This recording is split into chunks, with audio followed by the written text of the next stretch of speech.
Donald Trump is the only billionaire president in U.S. history, but that doesn't mean other presidents are poor. The President of the United States earns $400,000 annually, and many have been millionaires. In today's video, we'll talk about the 10 richest U.S. presidents ever, with their estimated net worth adjusted for inflation. So let's get started. Number 10, Bill Clinton. Estimated net worth, $80 million, combined with Hillary Clinton.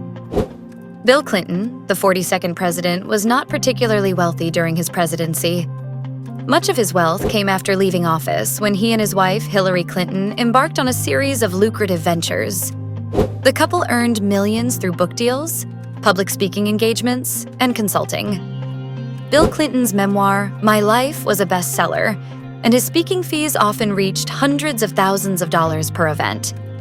Hillary Clinton's political career also contributed to their wealth, as she secured book deals and speaking engagements of her own. Number 9, Herbert Hoover. Estimated net worth, $83 million, adjusted for inflation.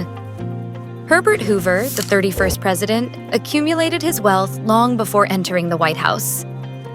A mining engineer by trade, Hoover traveled the world, managing mining operations in Australia, China, and other countries. He made millions through his engineering work and investments in the mining industry. By the time he entered politics, Hoover was already one of the wealthiest men in the country. Despite the Great Depression defining his presidency, Hoover maintained his fortune through careful financial management and investments.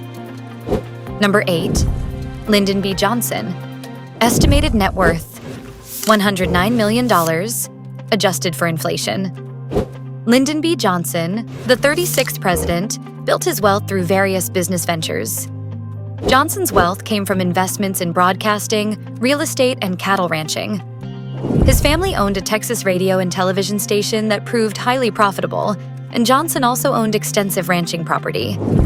While serving in Congress, his wife, Lady Bird Johnson, managed many of their investments, which grew significantly during his political career. Number 7, James Madison. Estimated net worth, $113 million, adjusted for inflation.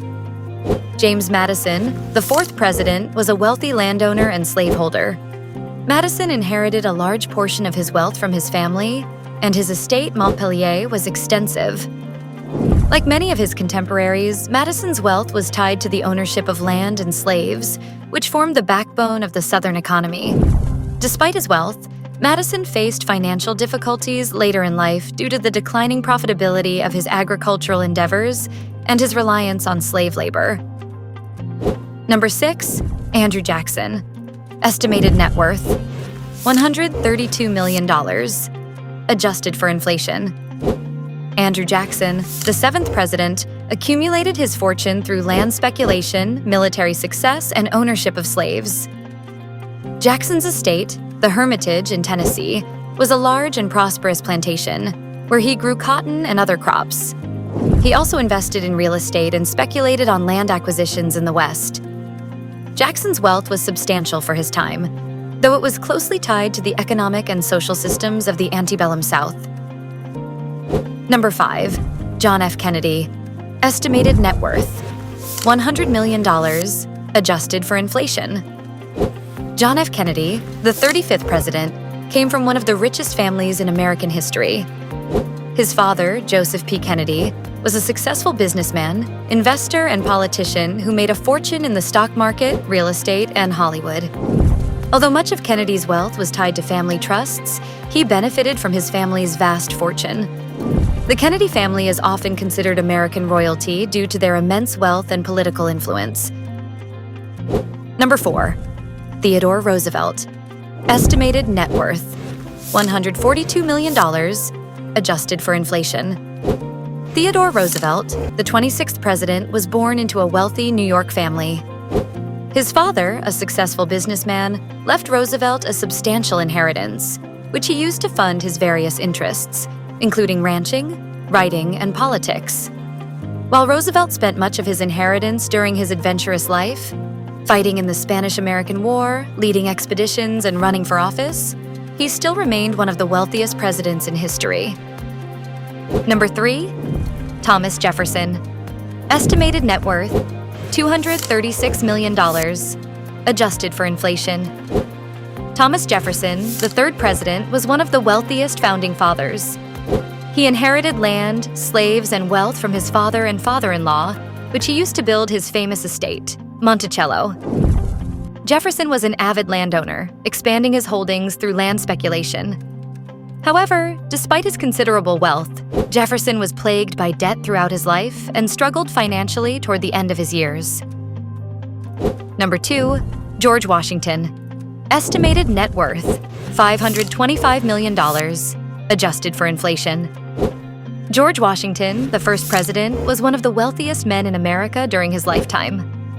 He owned thousands of acres of land, including his estate at Mount Vernon, which he expanded over time. Washington's wealth was derived from his land holdings, agricultural enterprises, and ownership of slaves. He also earned money through his military and political careers, although his wealth primarily came from his plantations and real estate investments. Number 1, Donald Trump. Estimated net worth, $2.5 billion as of 2024. Donald Trump, the 45th president, is the wealthiest U.S. president ever, with a fortune built through real estate, branding, and media ventures. Trump's wealth comes from his vast portfolio of luxury hotels, office buildings, golf courses, and branding deals, including the popular TV show The Apprentice. His business empire spans the globe, and he has been involved in a variety of industries, from casinos to real estate development. Despite controversies surrounding his business practices, Trump's fortune remains immense, making him the first billionaire to serve as president. What do you think?